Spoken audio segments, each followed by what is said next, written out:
Testing.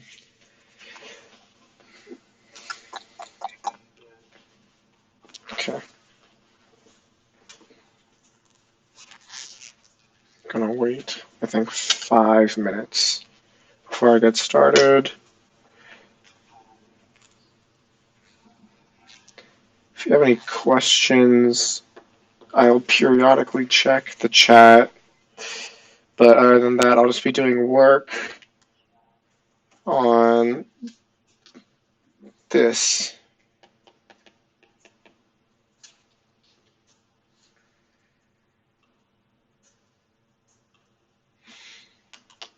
All right, cool.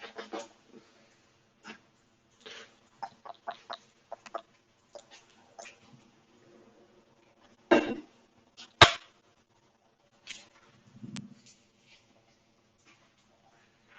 should probably link this on Piazza.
Hmm.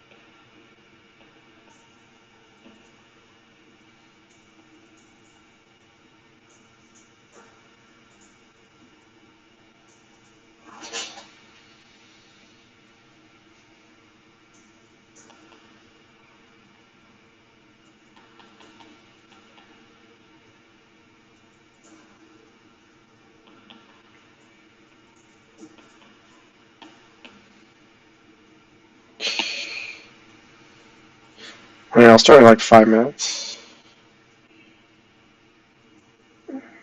Mm.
That sounds like ASMR.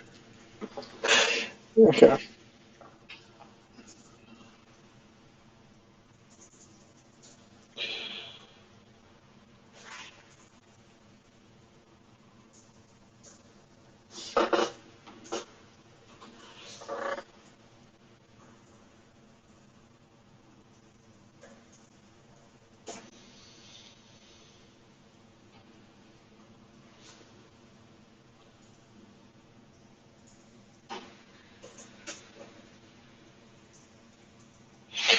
All right. I'll get started. Um, so, hello.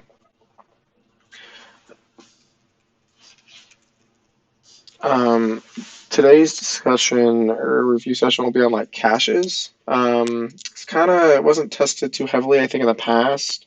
Hold on. So I'll go over like a mini like lecture about like terminology and stuff that I find relevant, and then after that we'll go through an exam question that I find to be pretty useful because I think it illustrates pretty much every topic, and it's like the level that you're looking for. If you have any questions during my explanation, I'll like switch back to the chat when I can. So feel free to ask your questions there. Um, and yeah, that's about it. Cool. And this is also being recorded. So I will post it later on like YouTube or it'll be here or something. But yeah, I'll figure it out. I apologize if my voice is hoarse. I am losing it or in the process of healing it. So I'm drinking this hot water. So if you hear me slurping that, that's why. I apologize. Okay, so let's jump into it. Okay, so caches. The Let's talk about the motivation behind a cache and what it even is. So the idea is, if you remember all the way back, like months ago, we learned about like how you have a CPU, and when you have these instructions, like a load word instruction, for example, this load word instruction, it basically asks for a memory address. Your CPU asks for a memory address, and it'll go all the way over to memory. It'll ask for something, and then memory will store it back. This happens for like any store word or load word instruction. And for those of you who like are up to date with like the data path vectors and whatnot, hopefully you are. This is like in the mem stage, right? You have your DMEM unit all the way over here. You're storing and loading. The problem is that this whole process of going from CPU back to memory is very slow. Okay, that's it. It's very straightforward. It's just a slow operation. It physically lives really far away. So the way that we mediate that is that we just throw something called a cache in the center, which basically says that you look here first, and if it's there, great, you can just take it back. And if it's not there, go to memory, bring it back, and then it'll be there forever. It's kind of like a small version, it's like a small holder for some relevant information. And this takes advantage of things called like temporal locality and spatial locality, which in the big picture just mean like if you're accessing data physically near each other, your cache can exploit that fact. And if you're accessing the same data over and over and over again, the cache can also exploit that fact as well. Why? Well, because if you access a piece of data and it gets brought into here, well, it'll be in there. And then if you go to access it again, 5 times the next, 10 seconds or something, chances are it'll still be in there. And therefore, you have like a high hit rate, as we call it. Okay, that's just the big picture. Right? It just stores data. That's all. There's nothing more complex. The complexity might arise from how we design the cache, or we might have multiple levels of caches that go along the way. But we'll talk about that a little bit later because it's not too relevant at the moment. Okay, so one thing that I want to go over that I think many people kind of miss on their first takes on caches is what exactly is in the cache itself. Okay, so like I'm not going to talk about any breakdowns, nothing, no addresses, nothing. What's in the cache is very simple. It's actually just the data itself that you're storing, and then some extra bits regarding that data. Specifically, there's almost always this thing called a valid bit. A valid bit just tells you, is this entry a valid entry? If you think about it like in the real world, there is no such thing as like there being nothing there. There's always transistors, the voltages on them, and there's always zeros and ones everywhere, right? You can't just clear a wire of a value. That doesn't make any sense. All zeros technically counts as something. Right. So the way that in hardware we identify whether something is a valid sequence of bits or not is simply by this valid bit right here. Okay. So therefore, if you're ever looking inside of your cache, it's just kind of like you can think of it like a list, maybe even like a hash table. Right. You're just looking inside all of the entries in your cache. You're just looking at different pieces of data that's in the cache. You want to know which one of these pieces of data is actually a piece of data that I care about and which one of it is garbage. And from that, we look at the valid bit. Okay. In addition, for certain designs of caches, we have something called a dirty bit as well. This is not to call back to the Black Eyed Peas song, though that is a good song. The dirty bit is basically the cache's way of knowing, given certain cache designs, mm, Actually, I will come back to the dirty bit. How about that? Yeah, I'll come back when I talk about different like write policies of caches. But the point is, this is all that's in a cache. That's like for those of you who like remember like this whole indices, associativity and all that stuff, that isn't actually being stored. Like it has to do with like the architecture of the cache and how it's physically laid out. But in terms of what's actually getting stored in the cache, it's actually relatively straightforward. It's just the data itself, and then like a nice indicator, like check mark of like yes, this is actually something, or no, this is nothing. That's all that's in there.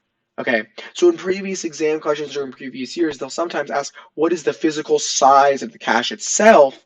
Well, we might tell you that, oh, it's like a 1 kilobyte cache or something like that, but that just refers to how big this like data section is. It might not always refer to the actual physical size of the cache. So be careful with like on an exam question that you're doing or on the actual exam.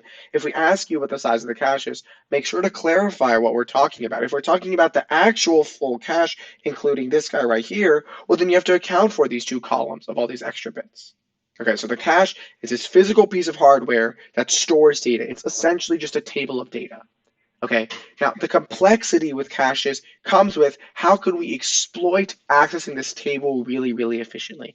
It's kind of like a data structure from 61B. You have your hash sets, your hash maps, your hash trees, I think, or tree maps, or whatever the heck they were called. Right, all of those were just different ways of efficiently indexing into your table. And in this way, we're almost doing the exact same way. We want to find an efficient way of indexing into our table. But while in 61B, when we looked at hash tables, the way that we would index in the hash table is take the data, get the hash of it, and then index into the table that way. For a cache, we don't actually care about the data. And why is that? It's because the data can change over time. Instead, we're more concerned with the address of where it lives. So in a cache, we use the address of where something lives as our way of figuring out how to enter our cache. This might be a review for some of you, and that's fine, but like it's good to always build up intuition for why these things work. And sometimes in interviews they might ask you, what are caches, what are they used for, et cetera, et cetera, et cetera. So yeah. Okay. For those of you, just a quick aside, who watch the virtual memory lectures and are aware of virtual memory, one thing to keep in mind is that we learned this before virtual memory, but one assumption that we always make is that nothing should fundamentally change, which means that the addresses that are getting fed into this cache are virtual addresses. At least, or actually, no, I totally take that back. Sorry. Complete opposite. They are physical addresses. I take that back. They're entirely physical addresses. Okay. Cool. So let's go over some terminology. Cache size. This is talking about this guy right here. All right. It's basically, first of all, review your prefixes, write them on your cheat sheet. Kibby, Gibby, Tebby, I don't know, all those like prefixes. Just write them all out. I don't even remember all of them. But they'll almost always be given there. Okay. I have a 1 kilobyte cache. Right. Okay. That means I have 2 to the 10, bytes in my cache. Okay. It's very, very straightforward. It's just the size. Okay, a block, on the other hand, is the unit of data that we bring in. Okay, this is kind of our first foray into different variable units of data. But the idea is when I go from my CPU into the cache and I don't have that certain data that I want in the cache, I'll go to memory, but instead of finding like 1 byte, for example, or fetching one word, for example, I will fetch a block of memory. And this is to exploit something called spatial locality.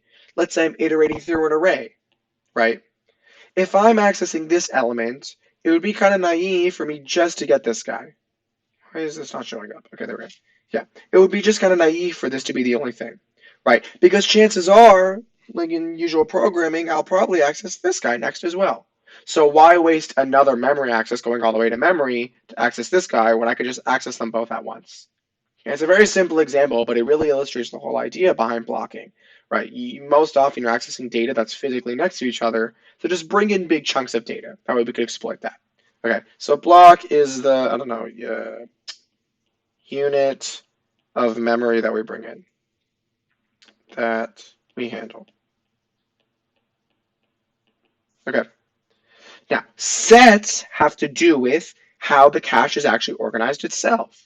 So one way of viewing a cache is that, look, okay, it's just one big bucket. Okay, that's one way of looking at it, which means that if you go from the CPU all the way to memory, or all the way to the cache, then back to memory, and it brings it back here, blah, blah, blah. Is this lagging only on my part? Look at the screen here.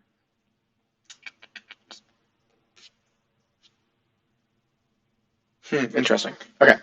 Let's say I go to the cache and I go to memory and I come back, blah, blah, blah. The point is, in this one bucket kind of paradigm here, all it does is it takes that piece of memory and it just drops it in the bucket.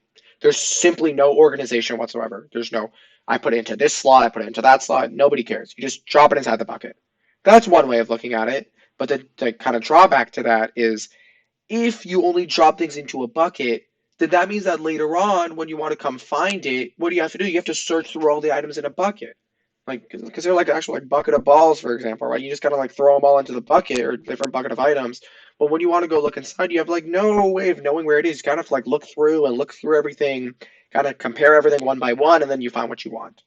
Okay, so the benefit for this kind of like one bucket design is that yeah, sure, it makes our lives a lot easier because it makes it a super simple design. However, we pay for that and having to look through all the elements in the very worst case. For those of you who enjoy asymptotics, it would be like big O of n, where n is the number of elements in our cache.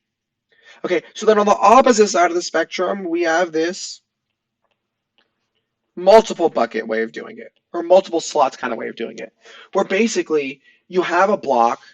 And then if you consider it like, I don't know, maybe like a bookcase or something, I don't, there's so many analogies out there, they kind of get lost at some point.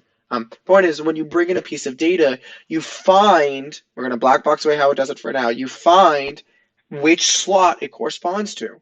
So I bring in a block and I kind of look at it, I'm like, oh, okay, you belong in this slot specifically. So I'm going to put him in that slot specifically. And I find another block, I'm going to say, oh, look, you belong in this spot specifically. Okay, great. So then the good news is that now when you're looking for this block, let's say this block, for example, you say, oh, I'm looking for this block. I expect him to be in this slot right here. So then you can just look at the slot very quick, very easy. Okay. One edge case to keep in mind is, let's say, for example, I have two blocks that end up mapping to the same exact block, or two blocks that end up mapping to the same exact slot right here. Well, only one of them can live in it.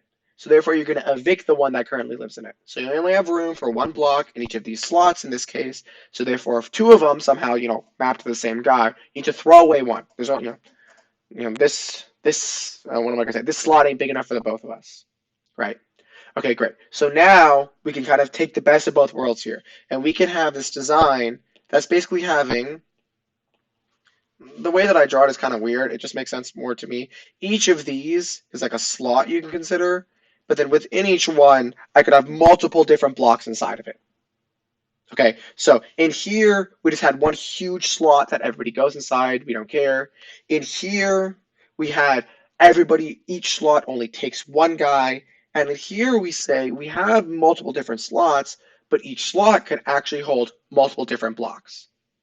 The same thing applies, though, that you are only able to figure out which slot we go into. It's all kind of high level. I apologize for all this like high level wording. But the point is, you say, look, I'm always able to figure out, given this block, it should be in this slot. Okay. However, once you figured out what slot you're in, you have no more information to like make it more efficient. From at that point forward, you have to kind of like look at every single element in that slot. Okay, so the way that we describe cache organizations is in terms of these slots. Specifically, each of these slots is actually called a set. Okay, so I'll call a set like I like to. I'll say it's the number of slots. I'll just write set as slot, slot, bucket, whatever the heck you want to call it, right? And the point is that this guy right here was what we called there's only one set in this guy, right? And in addition to it, we have another terminology for the number of things that go inside each one. So if each of these is a slot, right? That's a slot, that's a slot, that's a slot. This guy is all one slot. This has a ton of different slots. The wording that we use to describe how many things can go into each slot is the associativity slash the ways. Okay, so I'm just gonna draw an arrow here. I'm not very good with like words and like terminology with regards to this, but I'll just describe it that it's physically the number of ways that you can put a block into a set. Okay, so I fetch a block from memory. I have it. I figure out based on some of this, block's properties, which set it belongs to. I'm going to use set and slot interchangeably. I figure out which set it belongs to. Oh, you belong to the second guy, for example. Okay, then from that point forward, well, in this case of this cache design, I have four different ways I can put that block inside of that set, right? I have four different places I can put inside. So we call this, n-way set associative. So in the case of here, I have one set and I have only and then well, how many ways do I have to put inside of it? Well, if I have one set and I have n slots, right? My cache can hold n items, then this guy is an n-way set associative cache, right? Because you have one slot to go inside. You get your block, you say, oh, look, it belongs in, well, I only have one slot, so, it belongs in this set. Well, how many different places could I put it inside of this set? Well, I have n different options, where n is like the number of blocks inside of there. Okay? So then the flip side of that is this guy right here. This guy is what? Well, we have n different sets. I'm kind of using n like kind of as a loose term here, but we just have a ton of different sets. But the point is, I only have one way per set. So this is a one-way set associative cache. And this guy, well, this guy is just kind of, actually, I will change this terminology. I will call this guy a fully associative cache, which basically means that I have the number of blocks way. Okay, that's just the terminology. All right, n is kind of like too much of a loose term. Point is, the number of blocks that this cache can hold, I have that many sets. Or I have that many ways to put it inside of the one set. Yeesh, I'm getting caught up in my own terminology. Okay, point is, this is what we call the fully associative cache. This one way is what we call a direct mapped cache. That should make sense because each block directly maps to one set. And there's only room for that one block in that set. And this guy we'll call the n-way set associative cache, which basically means it's a variable number. We could design caches that have different ways. I could have a two-way set associative cache where I have room for 2 blocks per set. I could have a 4-way, 8-way, 16-way, whatever floats your boat, whatever you like. Point is, we can design these different things, and there's trade-offs to all this. The big picture of this associativity design is that, well, the more you increase your associativity, the more you're increasing how many ways you can put a block inside. That allows you to have less sets overall, right? But that just means that you have to do more searching within that set to find the block that you care about. On the other hand, if I just have, one, set overall, that's going to, that's one end of the spectrum. I have a ton of searching to do. And on the flip side of that spectrum, I just have a ton of sets. And the point is, I just kind of like look into each one, and that is the block that I care about. There's no searching to be done here. Okay, cool. All right, actually, let me check for any questions. No questions. Okay. All right, I'm going to erase this real quick.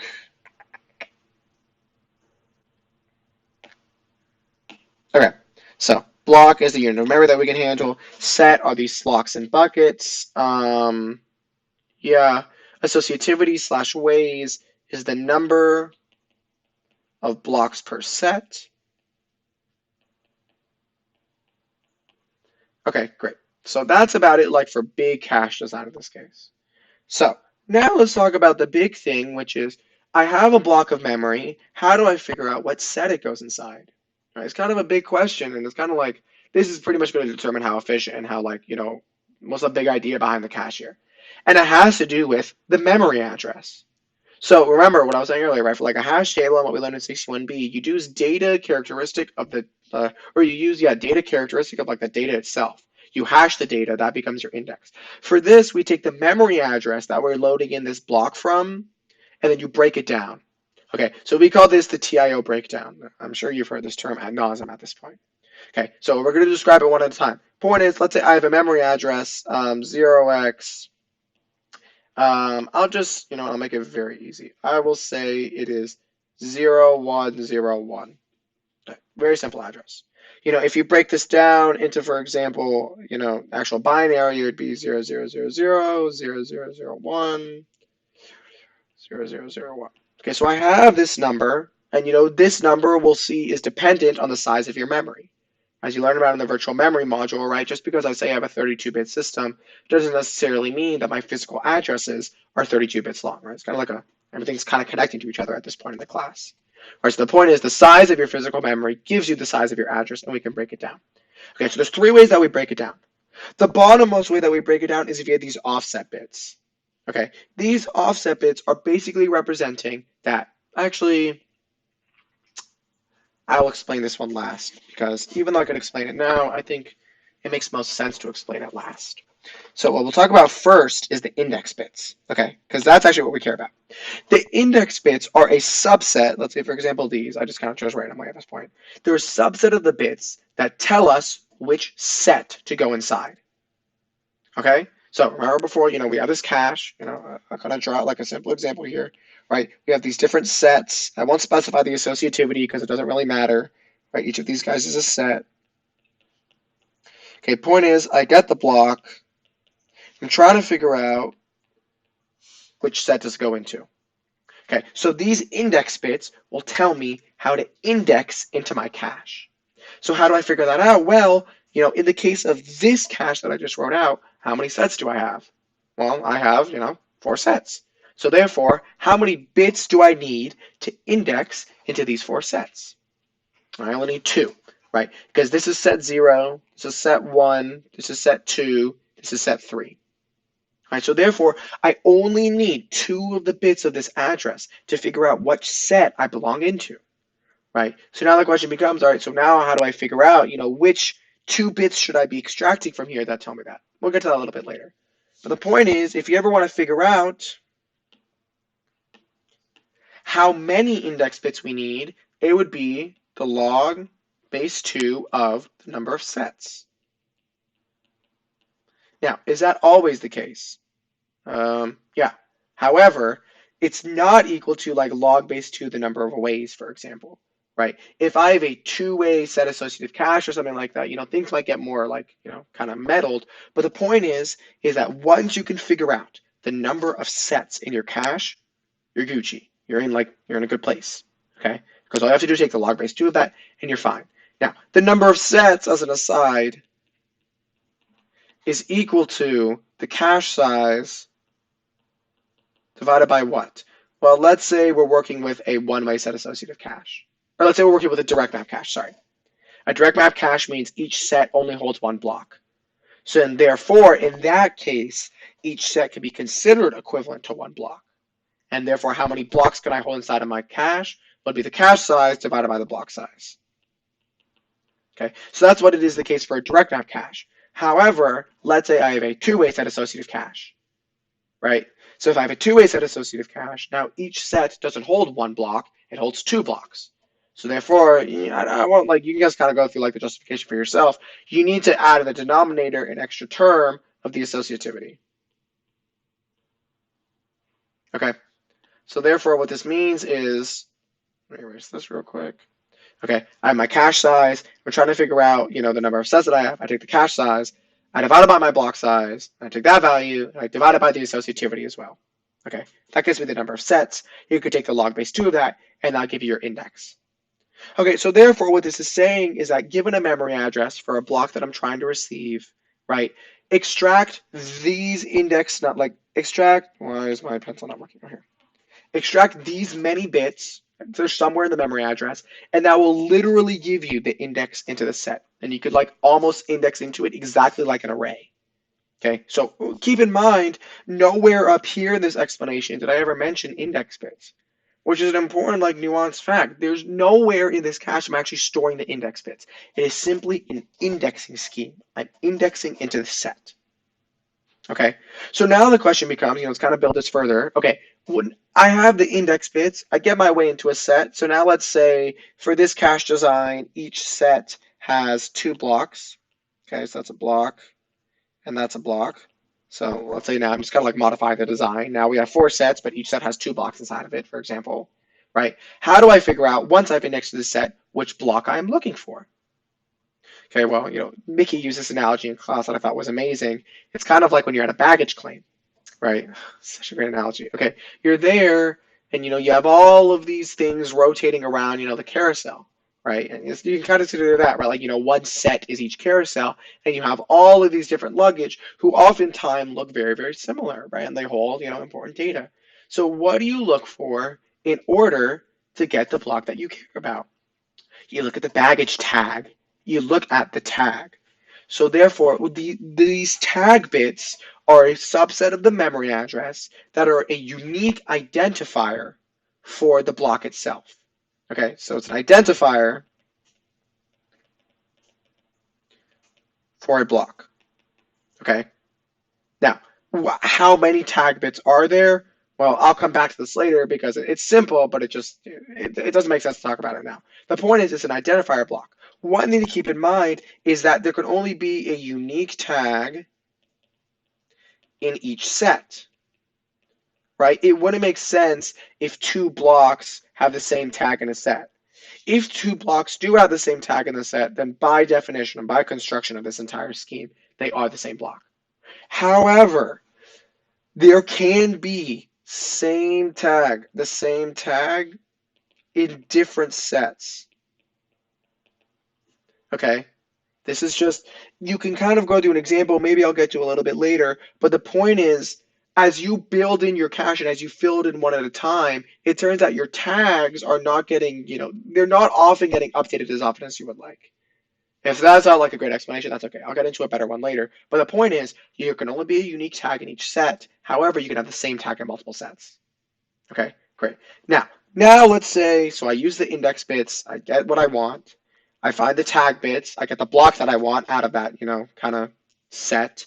So now that I'm in the block, remember, a block size can be variable. It can be a byte, a word, 2 words, 4 words, 16 words, who cares?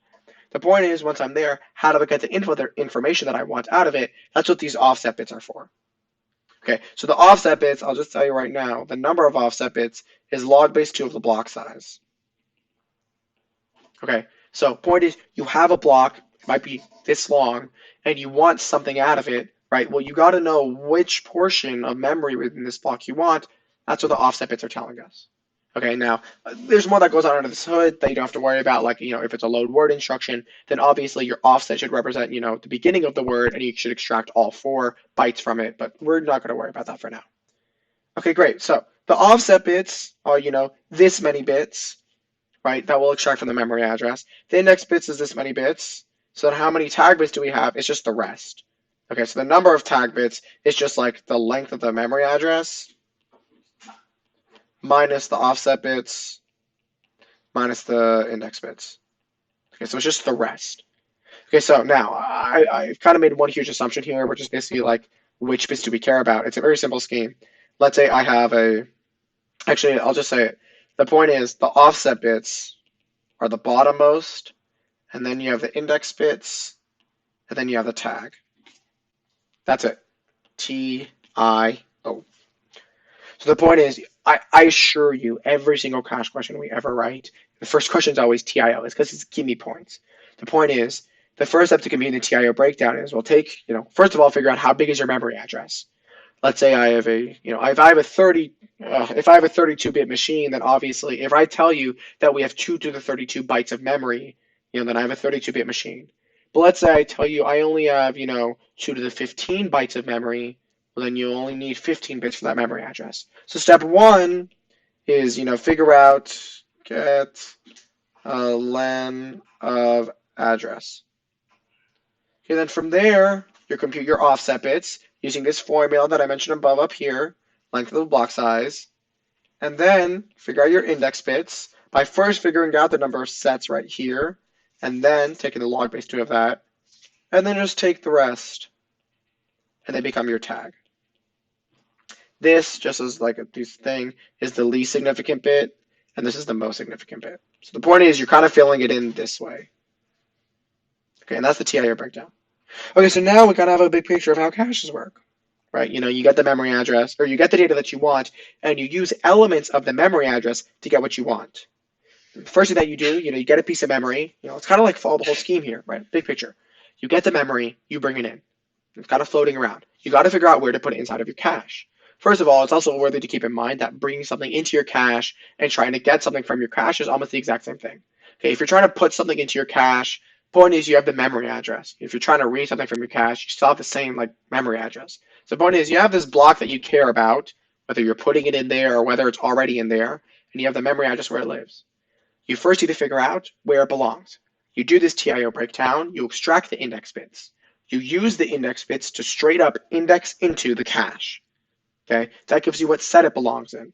And then, given the associativity of the cache, how many blocks you can put inside that set, you figure out, oh, okay, I can put this block right here. If there's no room for said block, then you evict a block. In the case that you're trying to read, or if you're trying to see if something is in the cache, you compare the tag bits one by one. Let's say you're trying to find a block inside of your cache. You index into your set, and you compare the tag bits one by one. Does the block here match the tag that I'm looking for? No. Okay, what about this one? What about this one? If none of the tags hit, then it's a cache miss. However, if the tag that you're looking for matches the tag that is inside of here, well then, you know, you have a hit. So what does this mean? Well, this actually means that our diagram up here is actually incomplete. Because why? What do I actually need to store along with the entry? Well, I'm going to erase a couple things here. In addition to the valid bit and the entry itself, I need to hold the tag. I should have written it up here. Okay, so what is actually inside of your cache is the data itself and the identifier. It's kind of like, when you're on an airplane or like on the carousel or whatever, right? You have your luggage itself, and then you have a tag that identifies it. Okay, so you index into the set and you compare the data tag by tag. If any of the tags ever match, that's a cache hit. Okay, cool. I'm gonna take a quick drink of water.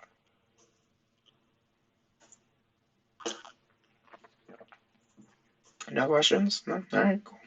That's fine with me.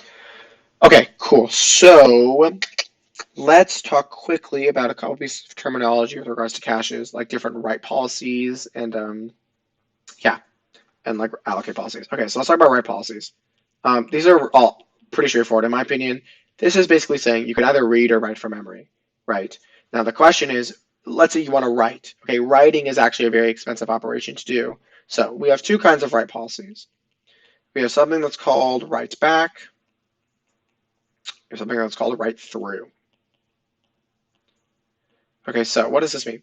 Okay, write back basically says, or actually I'll say what write through means. Okay, write through basically says if we are, actually I'm gonna erase some of these arrows. It's kind of a dirty diagram.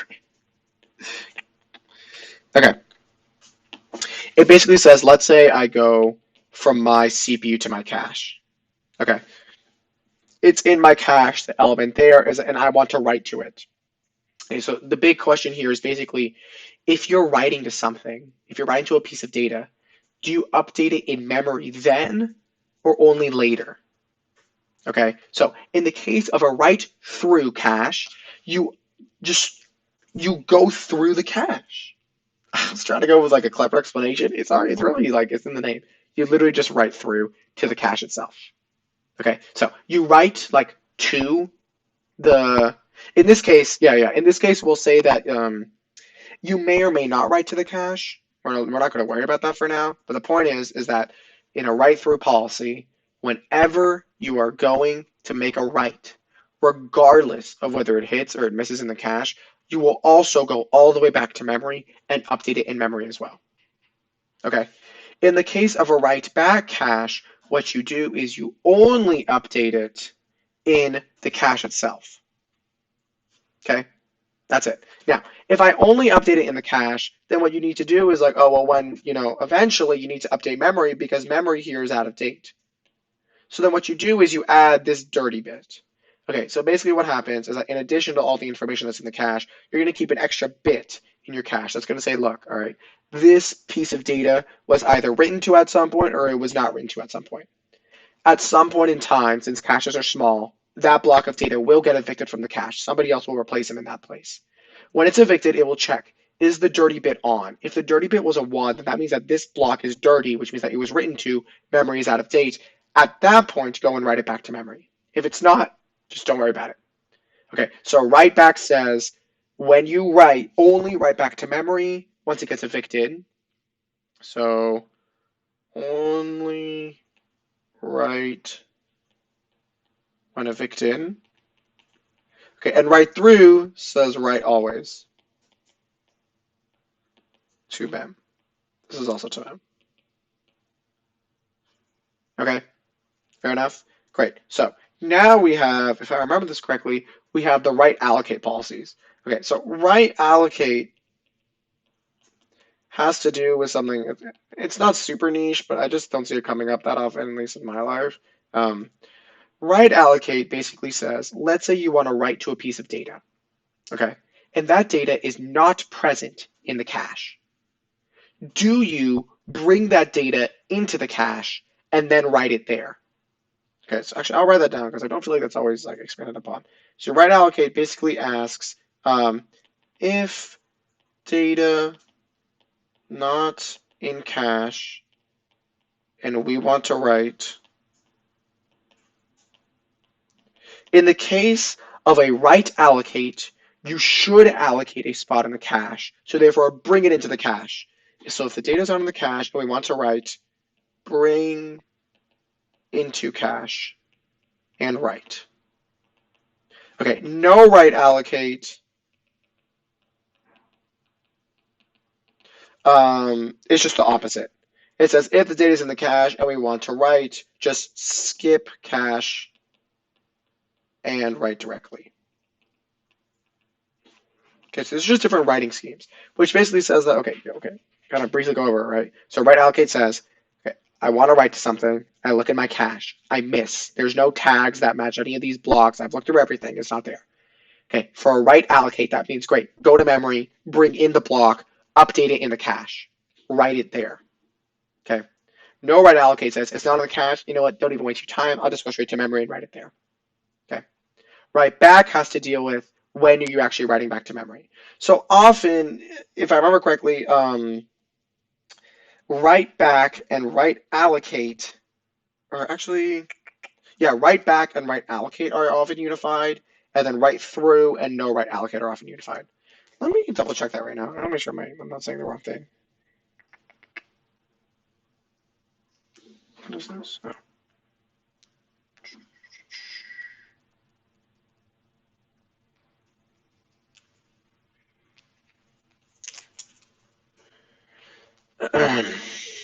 Yeah, so I'm not perfect on this information either. All right, let me see this. Yeah.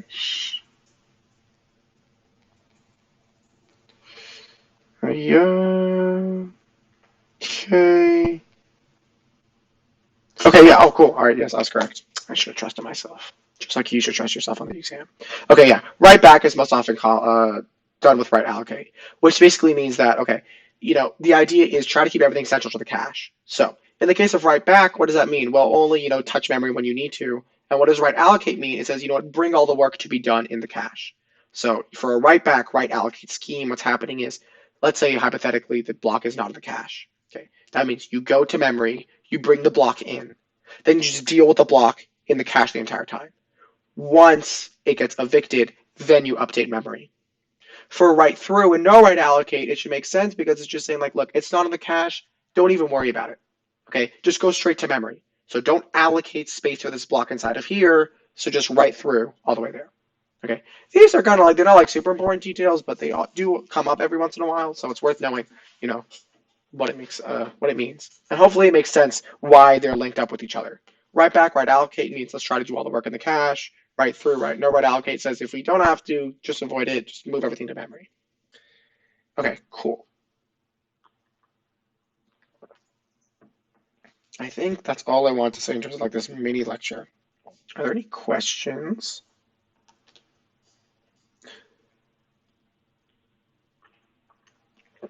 I will wait like 30 seconds until somebody like posts in the chat or something.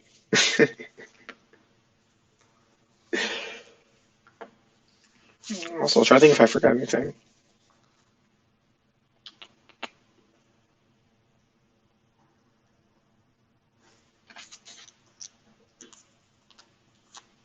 No, no questions. Okay. One thing I want to say, we're gonna go into a cache question right now, and one thing I want like you to think of when we do the big picture is that like people always get caught up in this like very complex way of trying to do cache questions. But what I want to point out is that like if you, this is like kind of a very straightforward thing to say, but if you're accessing memory sequentially, your cache gets filled up sequentially. Okay, it's like I'll go over like a quick example before we jump into it. Let's say I'm accessing some array. Okay, like array 0, 1, 2, 3. Okay, let's say this straight up lives at address 0, 4, 8, and C. One integer each, right? So let's say I have a cache.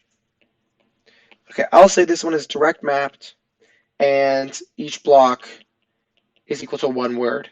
It's very honestly not that useful of a cache, but just like for the sake of an example.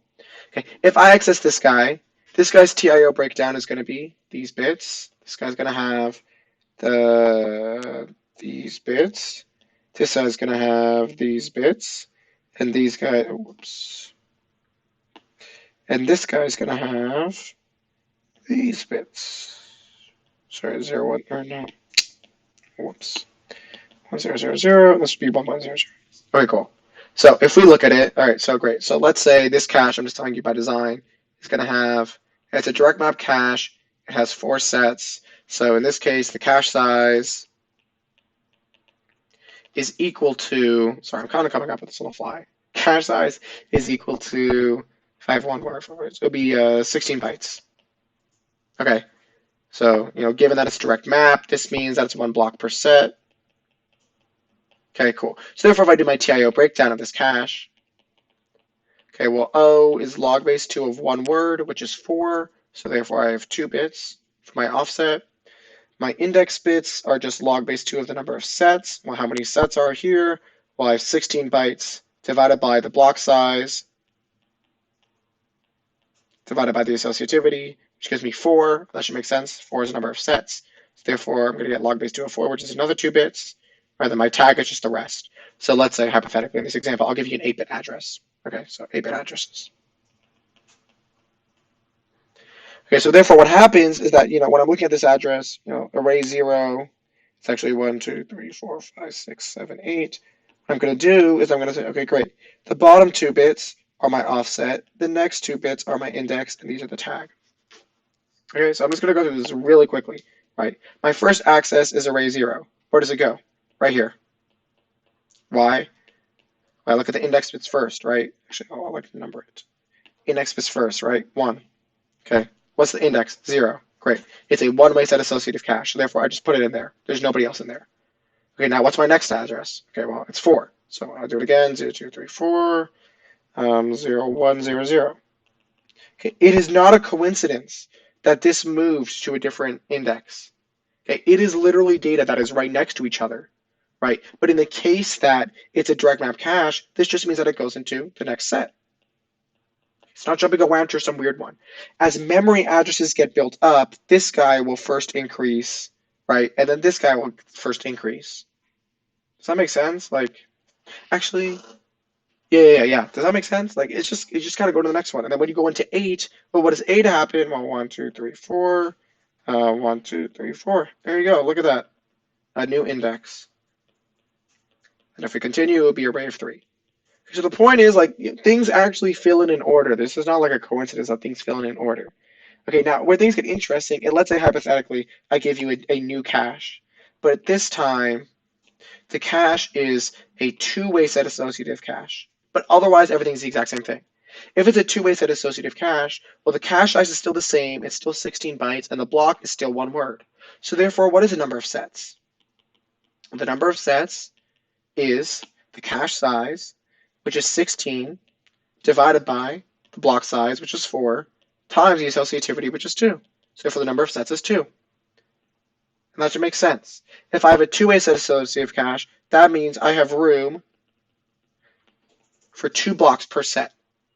And therefore, how many index bits do I have? I have 1. I only need this and this. So now when I look at my address breakdown, right, I'll just copy, actually I won't copy.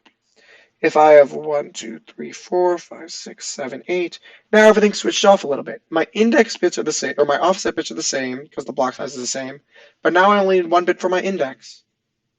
Okay, so now when I go from array 0 to array 4, right, I have like a 1, 2, 3, 4, 5, 6, 8, right, so that's 0x0, that's 0x4.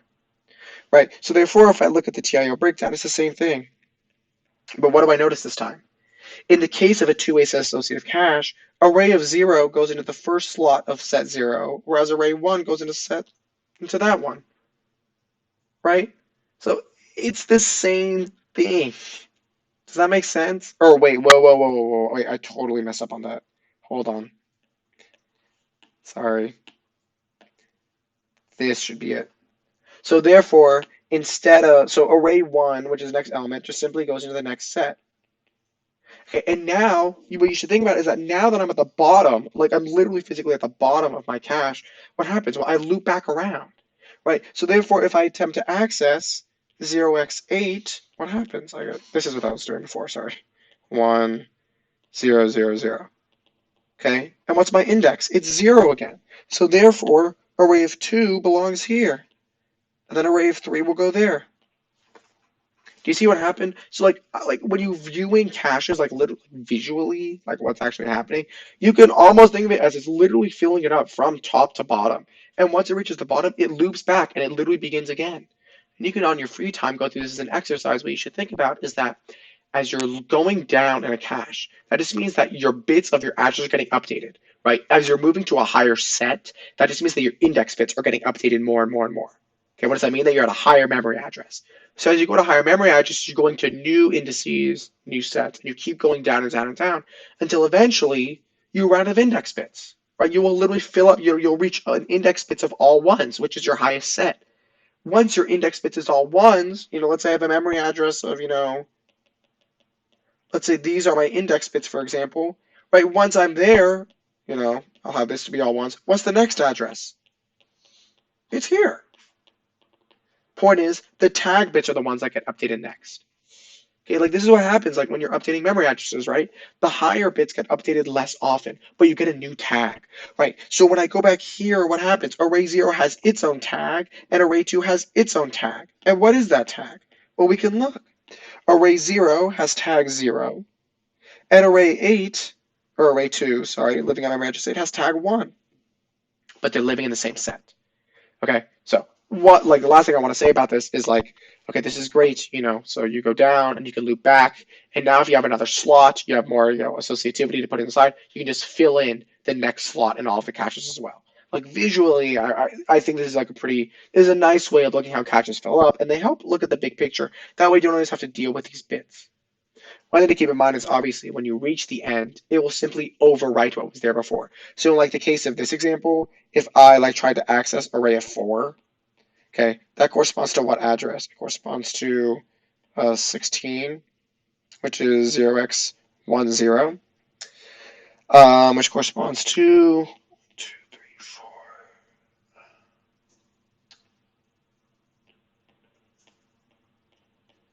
Okay, so if we do the TIO breakdown here, what happens is there are my offset bits, there are my index bits, and here's my tag bits. So if we look, my index bits are still 0, so I'll actually still go there, but the tag is different. So therefore we're going to miss, and that should make sense. Array 4 is not inside of my cache. Okay, so now, we wish we could put it inside of here, but the truth is I just cannot. There's not room in here for me to put it. So therefore I'm going to evict array of 0. Okay. That actually reminds me, I never went over eviction schemes. I'll just quickly say it. Uh, if your cache ever fills up, let's say a set fills up, you need some way of figuring out which block should get removed. There are several common eviction schemes. There's LRU, which basically says the least recently used one. So that means you have to keep track of the order in which the blocks within a set were accessed, and whichever one was accessed furthest in the past, get rid of that guy. Most recently used is just the opposite of this. And then there's random. That can work too. Okay, cool. Okay, so hopefully that gives you a nice mental picture of what's happening. Caches literally fill up like this, and they wrap around and they do this. Now we're going to see this come up again. Okay, great. Okay, cool. Sorry, I'm going to go extra. I know I said an hour, but that was just for the lecture. I want to go through this question because it's a good one. All right, let's see if there's any questions. No? Hello to all the viewers. Glad you're all here. Hopefully your studying is going well. I'm going to grab some more water.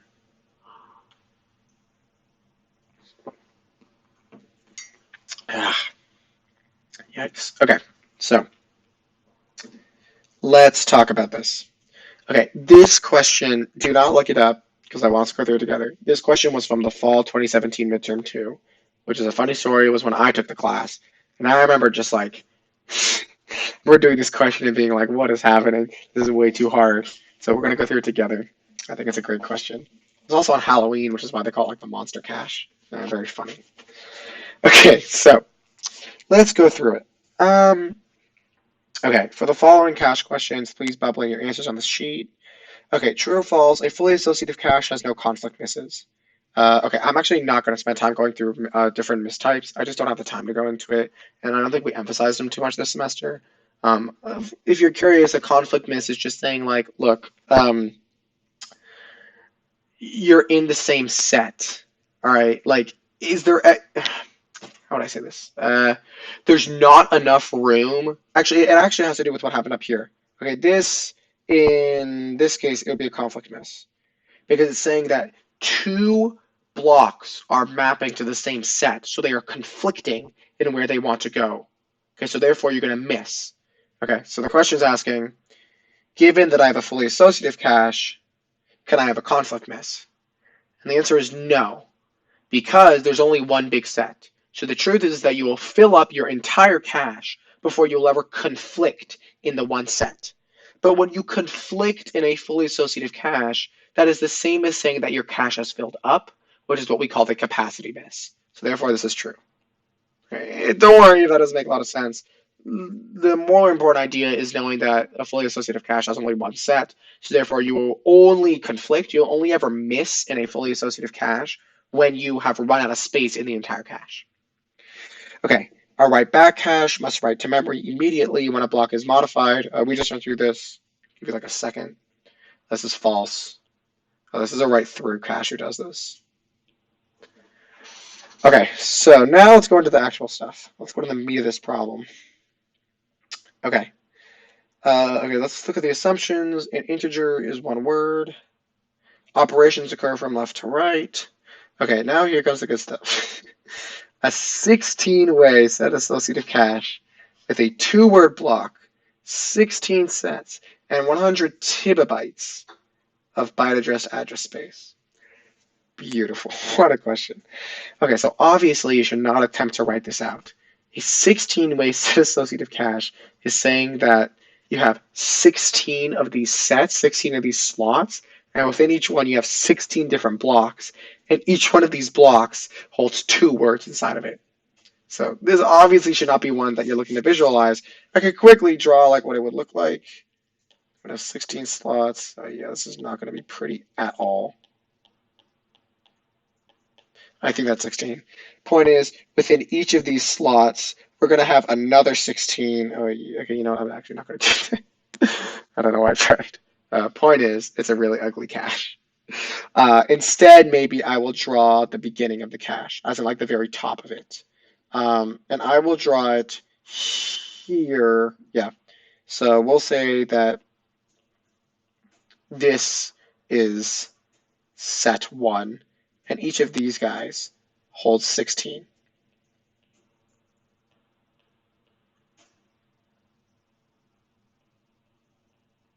And what's strange to think about is that each of these 16 holds two words inside of it. Okay, that's like the best visual I can possibly give you. Okay, so let's figure out what's happening. Let's do our TIO breakdown. Oh, look, would you look at that? The first question was a TIO breakdown. Okay, cool. It says, how many bits long is each field? Well, what was step 1 of our TIO breakdown? Get the length of the address, then do offset, index, then tag. So the length of the address, in this case, is what? Well, it says we have 128 tibibytes. So 128 is 2 to the 7, and a tibibyte is 2 to the 40.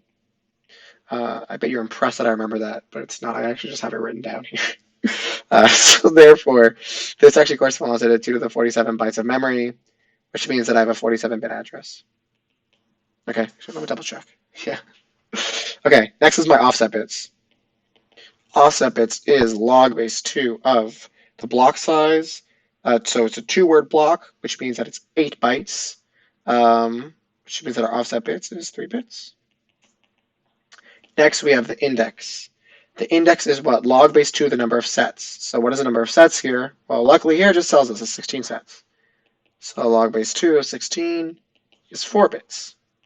That should make sense. We only need 4 bits to index into 16 elements of an array, or in this case, our cache. And the tag is just the rest. So therefore, it would be 47 minus 4 minus 3. So I have a 40-bit tag. All right, fair enough. Cool.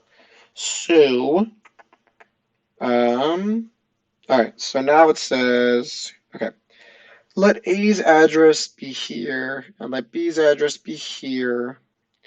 Leading zeros are omitted. Yep. Assume that an integer is one. Okay, by the way, I have not done this question, as in, like, I want to do it live. That way you can see my thought process of what's happening. So excuse if I have any hiccups. Assume that an integer is one word in size. Okay, all operations are by from. Okay, it's like the same thing they were saying up there. I don't know why they say it again. All the valid bits are set equal to 0. Great, so the cache is empty, is what that means. Okay, so what's the hit rate for this guy? That's what it's asking. All right. So let's first look at something. Let's see what we can use with this information. One way that you could approach this problem is obviously just do the entire breakdown and look at things one by one. But I want to kind of view something from more of a visual perspective, just because I think it's like more nuanced and it might be able to it might illustrate a cool concept. If A begins at address 1, let's look what that corresponds to. So A begins at this long ass address. So I'm going to write it out in terms of the TIO bits, right? So the bottom 7 bits in this case are the I and the O, and the rest of the tag. So A begins at, well, let's see, 1, 2, 3, 4, 5, 6, 7. And then these are just all zeros. And B begins at a very similar address, where instead of 1 0, it's 2 0. Oh, sorry, I'll make this here. Oh, you know what? I'll actually have to draw the entire thing. That's going to be so annoying. That's okay, I'll do it once. Okay, this corresponds to A lives at 0, 0, 0, 1, 2, 3, 4. How many of these are need to do? 1, 2, 3, 4. Okay, 1, 2, 3, 4. Great. So these bits are the offset. These next 4 bits are the tag, or yeah, are the index, and there's the tag. Great. Right, and like there might be more leading zeros up there. I just didn't want to write out the whole thing. Right. So B begins at a very similar thing, except this time it's just at 0, 0, 0, 1, 0, and the rest is the exact same. So the thing that I want to point out here is that A and B have what? They actually map to the same set. They just have a different tag. Okay, that's like the big picture I want to go for here, right? So if we look here in this block, A and B are going to be accessed sequentially every single time. And what does that mean with regards to what we care about? That just means that I'm going to have 2 memory addresses that are constantly, if I'm looking at A's like certain memory address, it will actually map to the same exact location at B's. It's just the tag is going to be a little bit different. Okay, that's all I wanted to go for by like drawing out this example. Okay, so let's actually go through the sequence of these accesses. Okay, so I'm going to erase this just because it's kind of ugly. All right, let's begin with A. Okay, so we could just straight up write out the memory addresses here, or accesses here. Okay, the first one is B0, okay, which corresponds to this address of 0x200000. Okay, so if we do the TIO breakdown for this, remember what we just did, this corresponds to index 0, okay, and like some unique tag. Right, well, is it in the cache? Well, no. Right, the cache is empty initially, so obviously it's not in there, so therefore I'm just going to say it's a miss. Okay, so then what does it bring into the cache? Right, so I'm going to do even a further zoom on this guy. So in the very first set, right, I'm going to have room. This is corresponding, you know what, let me use a different color. Actually, let me use green. Okay, I'm going to take this guy, which is the singular block within that set, right? Okay, or it's a singular way within that set. Okay, I'm going to move it here, and then I'm going to draw it out here. Okay, so therefore what happens is, well, what gets put in? Well, B gets put in right here. Okay, B of 0 gets put in, but since a block is what? What did it tell us? A block is 2 words. In this case, B0 and B1 are going to be loaded into that first slot. So, well, that's good. So I miss on the very first time. I bring in B0, but I also bring in B1. And it gets put at the very, very first set, first way. Okay, great. Now what do? Well, now I access A of 0. Okay, and this corresponds to this address of 10000. What is this? The index is 0, and the tag is, whatever, something unique. Is A in our cache? Well, you can kind of look at it qualitatively and say, well, obviously A is not in our cache. But you could also look at it like via like an actual cache perspective. What it would actually do is it would break it down to the index bits. So it looks at index 0, which is this guy right here, right? It looks inside and it starts comparing tags one by one. Okay, and what is the tag here? Well, the tag for B is its own unique tag, which is not the same as the A's tag. So therefore, what happens? Where does A get put? Oh, wait, hold on. Let me update this diagram real quick. This is B0. This is B1. I apologize. Okay, let me go back to what I was just saying. Sorry. There are 16 sets. There are 16 ways within each set. Each way corresponds to a block who has 2 elements. So sorry. So this guy who I zoomed in on was B filling up that way. Okay, so now A also maps to the same guy. And when I look, each of these guys has its own tag associated with it, right? B has its own tag associated with it. I'll call this like TB, for example. So now this entire block has a tag associated with it. Okay, so when we look for A, is A there? I index in to index 0. I compared the tag of A, of what I'm looking for, to this tag. Is it the same? No. Are any of them the same? No. So therefore I miss here as well. And what I do is I bring in A. So therefore, in some other way, maybe right there, I'm going to have A0 and A1. I'm going to move this. My diagrams are so ugly. I'm going to move it right there. Okay. So now it's there. Right. So now I miss. Okay, so why is this important? Well, this is important because on the next iteration, what happens? Well, I increments by 1, so therefore I'm going to access B1 and B0. I don't even need to do the TIO breakdown because I already can see they're there and it's there. This is a hit and it's a hit. Okay, cool. Well, now what happens to the next one? Well, if I do, B2, so B2 corresponds to some address, something, something, something, something, something, 0, 0, 0, 0, 0, 1, 0. Or sorry, in this case, I apologize. B2 corresponds to the second integer of the array.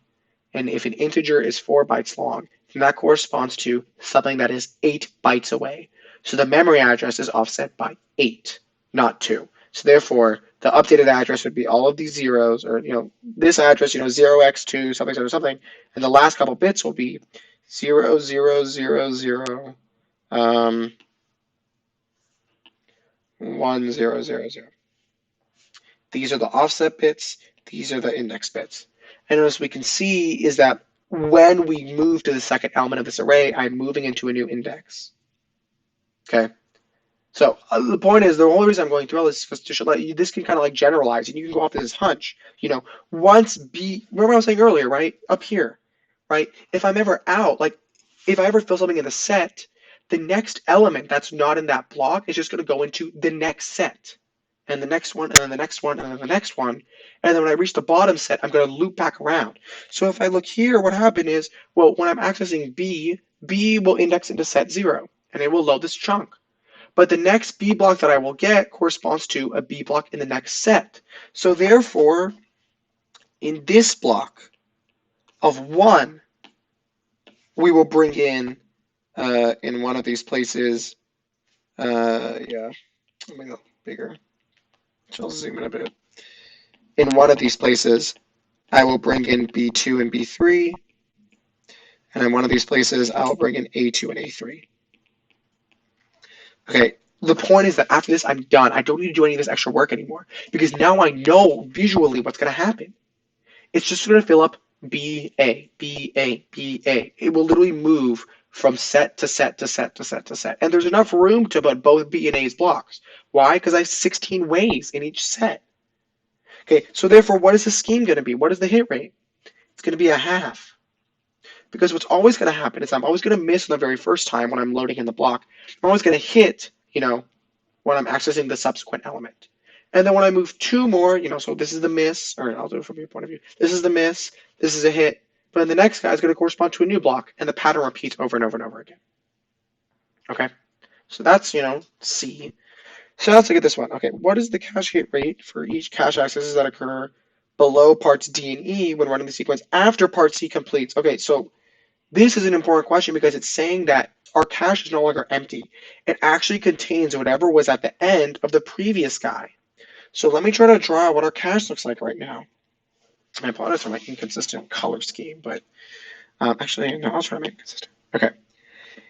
We run this for 15 iterations, which means that I will have accessed B0 through 15 and A0 through 15. Okay. Each set, according to this, is holding two things. So therefore, this will span 8 sets. Oh, I apologize for that.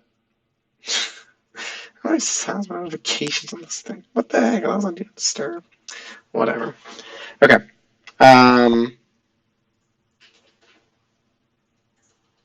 where was I? Oh, yeah, yeah, yeah. Okay, okay. So if I look at my cache right now, what happens is this is the first set, second, third, fourth, fifth, sixth, seventh, eighth, and there's obviously much more here.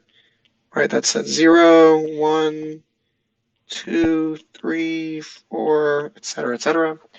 Okay, point is, I'm gonna have in one of these, um, I will zoom in here and make my font smaller.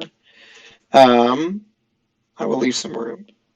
Here I will have B01. Here I'll have A01. Here I'll have B23, A23. This will keep going down and down and down and down and down until at the bottom. So this will correspond to 4, 5, 6, 7, 8, 9, 10, 11, 12, 13, 14, and 15.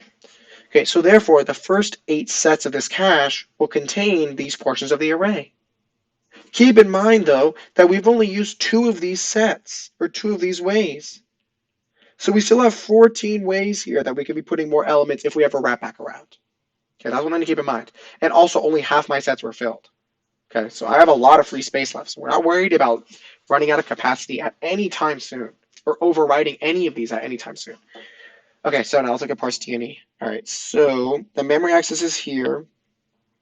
It starts at 16 and it begins from left to right. So the first memory access here will be B0 and then, or sorry, this would begin at B16, then it would go to B8, and then it would go to A8. Okay, so now we can look, right? See, the good news now that we have this stuff visually, you don't even need to do all this crap of TIO breakdowns anymore. Like, you don't. Okay, so if we look, is B16 in the cache? No, or you just straight up look, no. So what's going to happen? It's going to be the same thing as before. Look, it's literally just going to go right there. Because we know this is the pattern. It's going to go, what's at the bottom? Blah, blah. Okay, so we know that this is a miss. And it will be brought in right there, just straight up into the 9th set. I don't even need to do computation to know it's going to be into the 9th set. I just know it. Okay, so then what we can do. We can look, B8, A8. Are they both in there? Absolutely, they're both in there. It's right here. Okay, I just didn't write this just because, like, I just want to save time. It's a hit and it's a hit. Cool, that looks good to me. So we look next. All right, this line. We have A16 at B0 and A0. Wonderful. Is A16 in there? No, I just brought in B16. So therefore, this will be a miss. I will bring in A16 and 17. And this, then I can look. Is B0 in there? Yep. Is A0 in there? Yep. It's a hit and it's a hit. Let's do one more iteration just for sanity's case. That way we can look at it. All right. So if we go one more time, what will happen is I will have B of 17. What is this? B of 9, A9, A17, B1, A1. And what are all of these? These are all hits because they're all already there. Okay, and what will happen in the next iteration? Well, I'll begin at B18. But what's going to happen here? It's going to be the same exact process. It's literally just going to miss again. And 18 and 19 will get brought in, whoops, right here in the next set. And this will just continue. right? So therefore, what's going to happen is that on all these like even numbered i's, my hit rate is going to look like this guy, and all my odd number ones is going to look like this guy. Now, one thing that you might get stuck up on your head is like, but like, Sean, like, can I get overridden? At some point, when I is super high, I'll be looking back too far and that value won't be there anymore. This is a valid concern. But the reason why we can we don't have to worry about this is what? Well, let's say hypothetically, like you can go through it if you want and go through the entire sequence of accesses and look if the cache ever fills up. But I don't really need to because I know that nothing will ever get replaced or evicted. Why? Let's say hypothetically, I keep on iterating. I keep on filling up all my sets. Okay. Let's say if it took me 15 to get halfway down, let's say I get to like B 31 and 32 will actually get me to the bottom of my entire cache. Okay, 16, 17, 18, 19, 20, 21, blah, blah, blah. 31, 32 will actually get me to the bottom, or 30, 31 will actually get me to the bottom of my entire cache. Okay, that's 16 sets, 2 things per block. At that point, when I get to actually, I'll write that down just for anybody who's curious.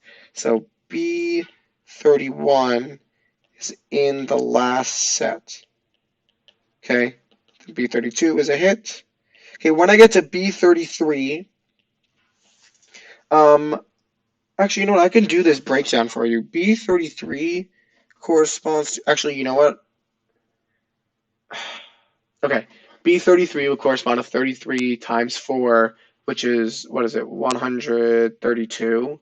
Okay, 132 corresponds to like your tag bits, blah, blah, blah, blah. And then you're going to have your offset bits here, your index bits here, and then an extra one right there. Okay, I think that should be right. 4 times 3 is 12, 132. Yeah, I think that's right.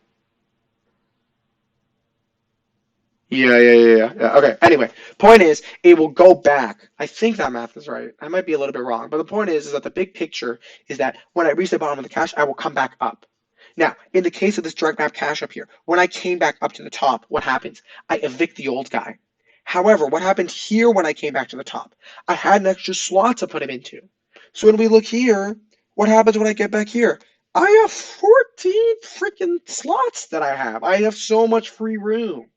Okay, so even if I will loop back around, I will still get back. And I will still have a place to put it. So I will not evict that guy. Okay, so this could happen a lot of times. I want you to think about, right? Each iteration, right? So each B and A will take up 2 of these, but I can repeat that 7 times in each set for each of 16 sets. That's a lot of space. I don't really need that much space. Okay, so like it might not even happen. But the point is that in the case that it does, I won't overwrite it. Okay, at least not for a while.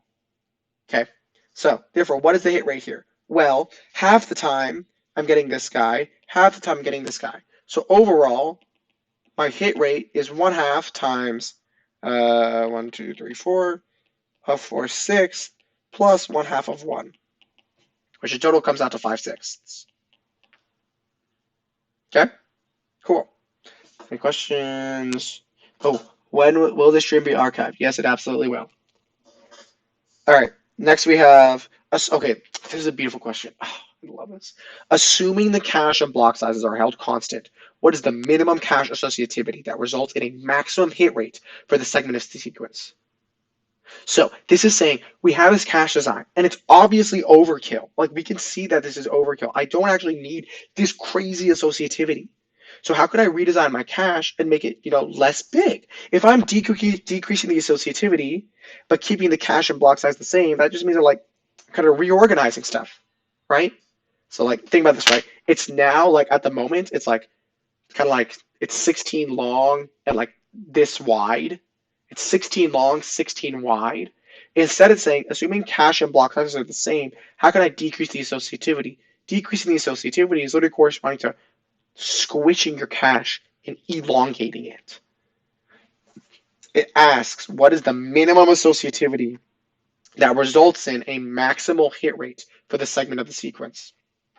So saying, how much can I squeeze it to still get this beautiful hit rate that I have? Okay, well, obviously, extending it beyond 16 ways is stupid, unnecessary. Oops. So turning it in 32 ways. As we just saw, 16 ways was overkill. Okay, like we don't need that. It will just loop back around. Also, one thing to keep in mind is that this code ever only looks back at most 16 elements in the past. So let's say hypothetically I do overwrite to whatever the first element was. Does that matter? No, because the guy who goes here is a B of 32. I should make this green. B of 32, right? Or 33. So when I'm looking at this guy, the furthest back I'm going to look is actually back here. So I don't actually need this guy who's 32 integers back. So therefore, you can consider like the window of where we're looking in my cache is actually not that large. So therefore, it is actually okay if we overwrite stuff when we come back. So given this knowledge that we have way too much room and I'm allowed to overwrite stuff, how much can I shrink it? Well, do I need 16 ways? No, we just went over that. It's okay if I shrink it. It's okay if I overwrite stuff when I come back. 8-way. Well, what happens if I have an 8-way cache? Well, I will just reduce myself to even less slots. But the same phenomenon will still happen. I will still reach the bottom, and when I come back, I'll still have a free slot for it to go inside. But now the question is, do I even need a free spot for it to go inside? And the answer to that is no. Why? Because of what we just said. It is okay if when I loop back, I overwrite it. Because the information that I'm overwriting in parts D and E will never be important again.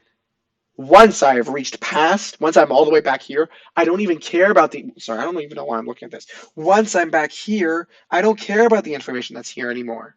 I only care at least what's here. And then when I move here, it's the same thing. I only care about what's there, and et cetera, et cetera, et cetera. So it turns out we don't actually need any free space whatsoever. I am allowed to overwrite it. So therefore, I don't need an 8-way set associative cache, nor do I need a 4-way set associative cache, because 4 would allow me for 2 more blocks. So now the question is, it's between a 2-way set associative cache and a 1-way set associative cache. A 2-way set associative cache will literally just mean that my cache will end right here. It will only have enough room for B and A's blocks. And then we'll just go like this. And then when I loop back around, I'll just replace those guys. That sounds pretty good to me. And it will keep our eviction scheme. It will keep our hit rate to be the exact same. So this can work. Okay, now let's think about a 1-way set associative cache. When we only have a 1-way set associative cache, what is the problem? We can look back at this loop right here. I ask for B. Actually, I will draw it out here. If I have a 2-way set associative cache, right, then I can have all of B's stuff here and all of A's stuff here. If I have a 1-way set associative cache, what happens is I ask for B0, right? So remember my accesses are B0, A0, B1, A1. If I ask for B0, B0 goes here. Technically, B0 and B1 go here. B0, comma 1. Okay? Then what happens? Well, I ask for A0. Remember, A0 still maps to the same exact set. So therefore, it will overwrite it. Okay, but then what?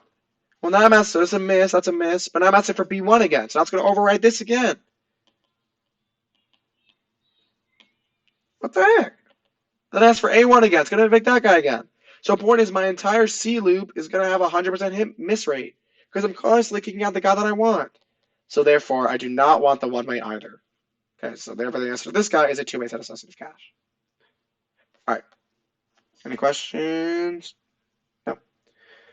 Okay, cool. That's the meat of this question. And hopefully you can see how like there's one way to approach this problem, which is with all these like TIO breakdown and all this crap of like figuring out what index things. And like if you have the time this week, I encourage you to try to go through this problem using it. That way you can convince yourself that all this stuff works. But in like a test setting, I encourage you to look at it. All right, like straight up look at what is getting put where, what happens when we go into new sets. And that can probably help you a lot more. All right, the next question is about multi-level caches and something called AMAT. Multi-level caches are not too bad of a concept. All it's saying is that if I have my CPU here and I miss in this cache, just go to the next cache and then go to memory. Point is, I could have multiple levels of these caches. You have like a cache for a cache. All right, and the point is that you will minimize how often you go into memory. And usually by design, these kind of look like this. As in, like, I have super small caches in L1, and they've got, like, much bigger as I get to, like, much farther caches. And obviously, as I physically get further and further away from my CPU, the longer and more expensive things take. So AMAC questions, which stands for average memory access time, is asking for, given this multi-level cache design, how long does it actually taking me on average to access a piece of memory? There's a formula you can remember, but I don't remember it just because I think that you can write it down just by like explaining it in words. Okay, so we have a total of 50 accesses. We have 2-level cache. Access time of 10 nanoseconds, so L1 has 10 nanoseconds. L2 has 20 nanoseconds. This is for an access time. Great. Main memory has an access time of 50 nanoseconds.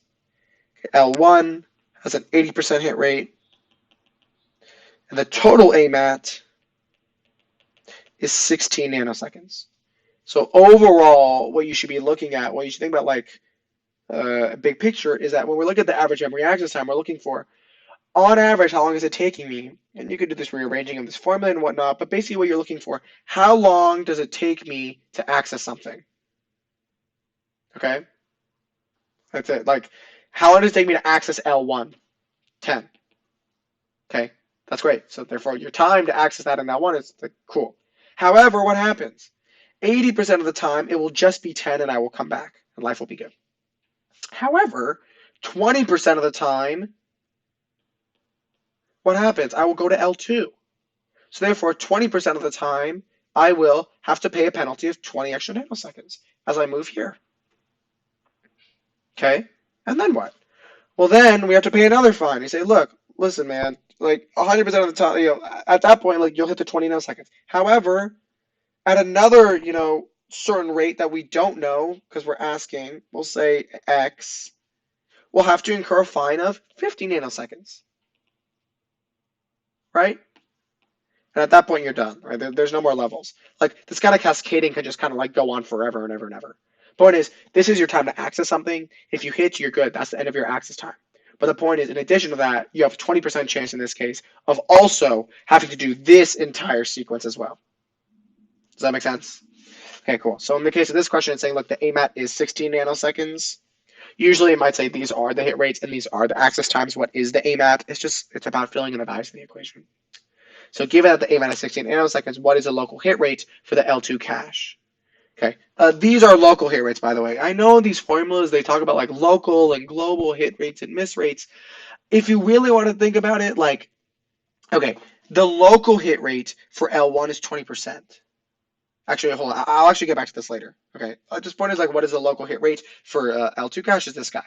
Okay, so I can expand this equation. 0.2 times 20% of 40 is 4, or 20 is 4, plus 20% of 50 is, what is 20% of 50 actually? 50 divided by 5, oh, just 10, I'm done. Plus 10x is equal to 16. So that's 10x is equal to, what am I doing here? 14. 16 minus 14 is 12. 2. So x is equal to 2 divided by 10, which is also 20%. Wow, how wonderful. Yeah, actually, let me check if that is the right answer. This is me cheating.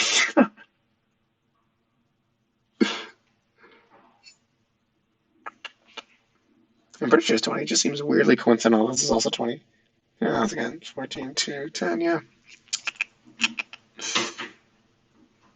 Oh, I'm dumb. This is the miss rate. Yep. Yikes. Okay. Okay. X is the hit rate in this case, so therefore the miss rate is 1 minus 0.2, which is an 80% hit rate. Okay. I want to quickly talk about there's this wording of like local versus global miss rates and hit rates. One thing to keep in mind is that the L1 local hit rate is equal to the L1 global hit rate. But the other ones are a little more complex. Okay, so let's kind of like write out this equation here again. So we're going to have 10 plus 20% of the time I incur this cost, and 80% of the time I incur this cost. Or sorry, and 20% of the time I incur this cost. Okay, so this is the L1 hit rate, or miss rate in this case, sorry. Okay, this is the L2 local miss rate. Why is it a local? It's saying that For the times that we reach the L2 cache, 20% of those times I am missing. However, that's not really globally how many times. Globally, the number of times that I'm hitting there is actually 20%. So global would actually be 20% times an extra 20%. Does that make sense? Which actually means it's only 4% overall. Okay, so that's the difference between these local and these global miss rates. And I hope you can see that for L1, the local and global are the same because like you're always accessing L1. So whenever you miss an L1, you're always like going to globally access it, but you'll only miss an L2 when you miss an L1. So when they say these things like, local and global miss rates and hit rates, all they're saying is just like this stuff. So you can expand the equation if you want. You can say like, oh, in this case, this of course would like L1 access time plus L1 local hit rate times L2 access time plus L2 local hit miss rate times the L1 local miss rate, blah, blah, blah. I guess I'll write to make it official. I'll say L1 access plus L1 miss rate times L2 access plus L2 global times mem access. That's like what this specific instance would expand out to. But obviously, if you have more levels, and there's just like more of this cascading business being done here. Okay, but that's the whole idea between a local and a global miss rate. All right. Yeah, and don't make a dumb mistake like me and forget that this is referred to miss rates and not hit rates when the answer is asking for the hit rate. So yeah, that was a dumb mistake, but that's the way it is. Okay, cool. That's about it for caches. I would say that if you understand what I said today and you understand this example, which is a pretty hard example, then I think you'll be in good shape for the final as well. Remember to go over the cache worksheet. It's a wonderfully done worksheet. It has a nice problem on it. Please go over the lab. The lab always has a nice illustration of how things works, and it goes over local hit rates and different hit rates for like L1 and L2 caches and how those happen. And yeah. See if there's any questions. If there's not any questions, then that's all I have to say. So I'll wait like 30 seconds. I'll finish the last of my water.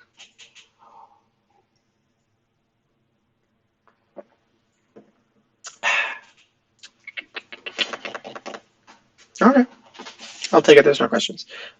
Just to reiterate, so next week or tomorrow, actually, I think all throughout this week I'll be streaming. Unless my voice goes out, then like I'll figure something else out. I think tomorrow, my plan for the week is to do.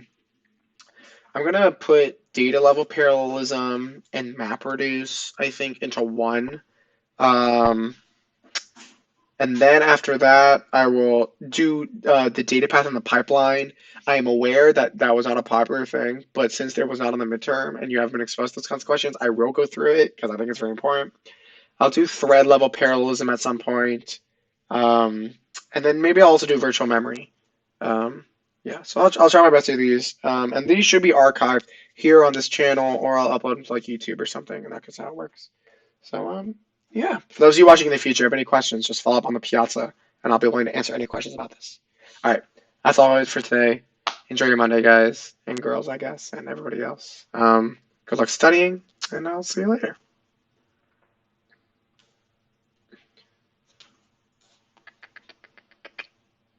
I need to turn this off. Why am I having trouble turning this? Oh, here.